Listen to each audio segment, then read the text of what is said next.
had Jeannie Flame Harris, Donna Hyatt, Patty Harris, a few others. And again, they really made their mark because what it was about was being individual and that personality and that individual character that they portrayed in the dance community and in the dance circuit. And nobody could touch them because that's what they did. So I wouldn't say there was a stigma basically with females per se. Yeah. What do you think your 3 biggest accomplishments in dance are? Oh wow, that's a biggie. I'm gonna say Super Freak just because it's really notable. I choreographed Super Freak, the original Rick James video, and I'm the blonde in the purple outfit, and I cast that as well. So I'm the white girl, then there's another white girl that's got dark hair, that's Kim McKillop. There's a black girl, Vena, and then Cheryl Song, who's from Original Soul Train, and she's Asian. So I'm going to say that just because it was a seminal event, and it was very early on in the video history. Within the first couple years of videos, people barely knew what they were. So I'm going to say that is one thing just because it's a key linchpin that's recognizable. Another thing I would have to say would be my reputation, which preceded me a lot of different places because of what I accomplished as a whole, my body of work, and what I would constantly show up as, and being consistent as an OG whacker, being innovative, having that combination of trained and street together, and just a really solid 10 years of being that strong presence. And then thirdly would be what I've created in the last several years with being at the Whack Fest and then at Street Star earlier this year. And I judged, and I was the only female within 22 other male judges and teachers. And what are you currently doing now?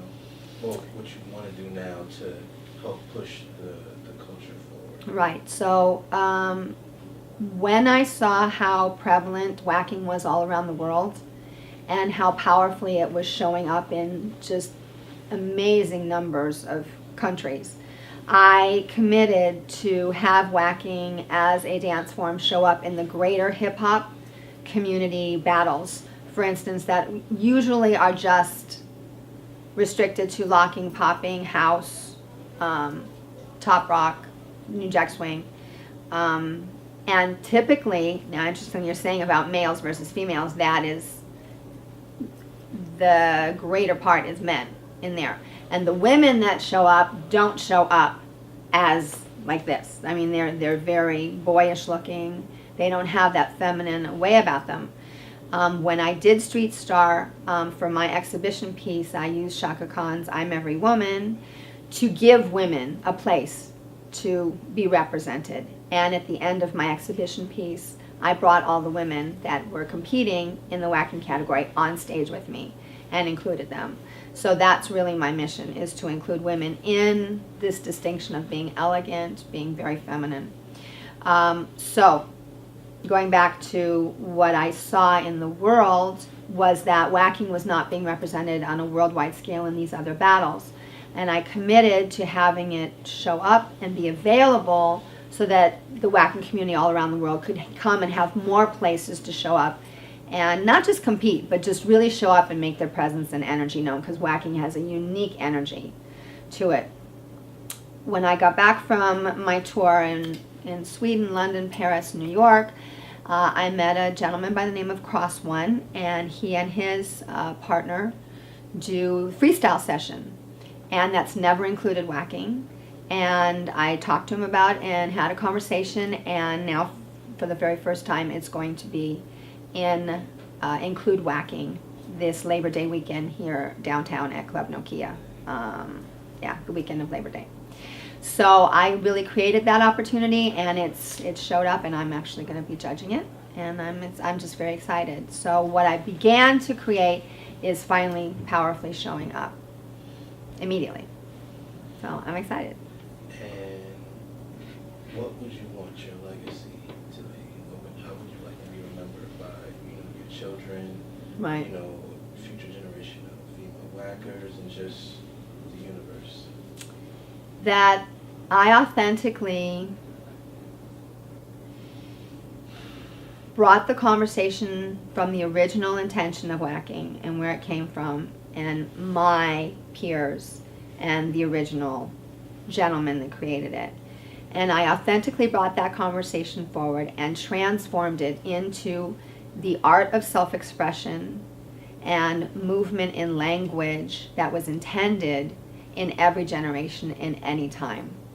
And that is, it's accessible to all who are willing to learn the distinctions, to learn what it's about, and really get powerfully present to the conversation of what whacking can bring in terms of the show me the music is a really good way to put it. Is that the person, the dancer in the movement, hears the music, embodies it, and expresses it in their unique and personal way to inspire those watching to be touched and moved by their understanding and interpretation of what's going on inside of them. What advice would you have for a young male dancer that would like to start whacking, Mhm. and also what advice would you offer for a young female Mhm. that would like to start whacking? Well, for the male, I would say first of all that they don't have to see it as gay versus straight. It's not about that conversation. It's really getting in touch with who he is. I do, for instance, for my curriculum, I start with a mirror exercise, standing in front of the mirror and getting really present and powerfully related to oneself. And then that's where the conversation begins. And then expressing whatever training level they're at, whatever abilities they have, whatever understanding of the conversation of the arms is, but really powerfully related to oneself.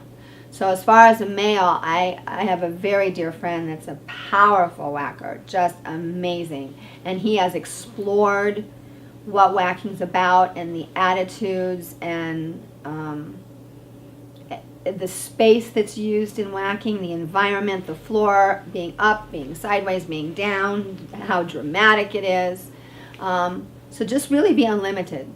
And for the women to really get in touch with their feminine side, very, very much so. Because it began for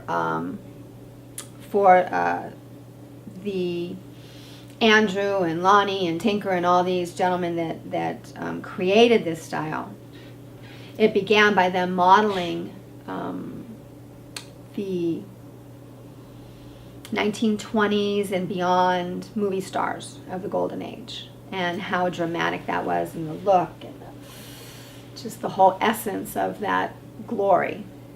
And so for women to really get connected with their feminine side in that's to me the most precious part of it. Okay, thank you very much. Thank you.